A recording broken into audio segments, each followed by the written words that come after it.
A Yorkshire Childhood, Chapter 69, Patch's Kennel.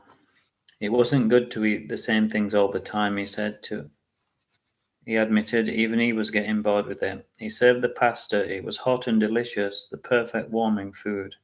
They were so preoccupied they had almost forgotten about Patch. The previous day, Tom had spotted an old broken down kennel lying upside down on the tip. He brought it home and he filled all the holes and replaced the broken slats of wood.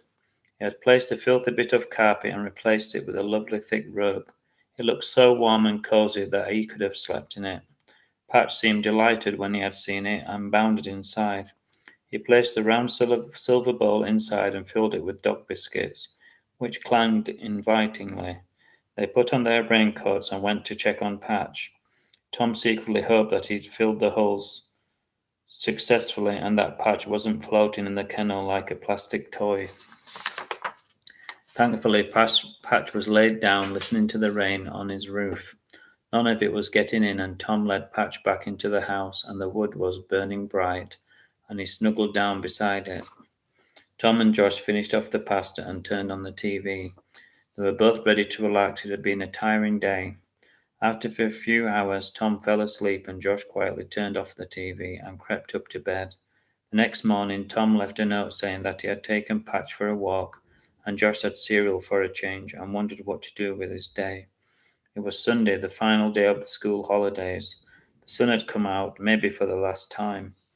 Josh put on his trainers and grabbed an apple and set off for one last adventure.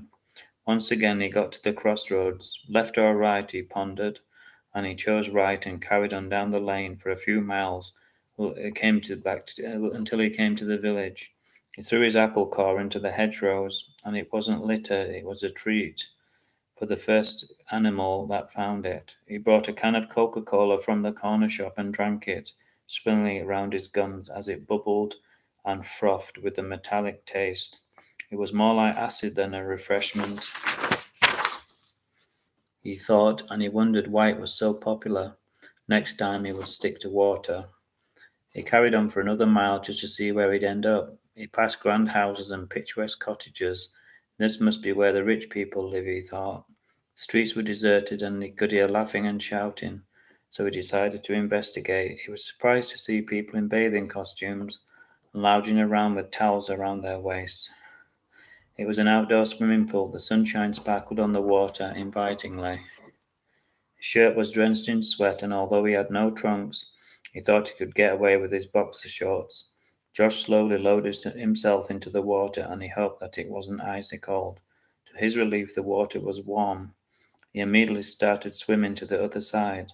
The pool was almost empty, and as he swam, he loved the feel of the sunshine on his back, which contrasted with the coolness of the water.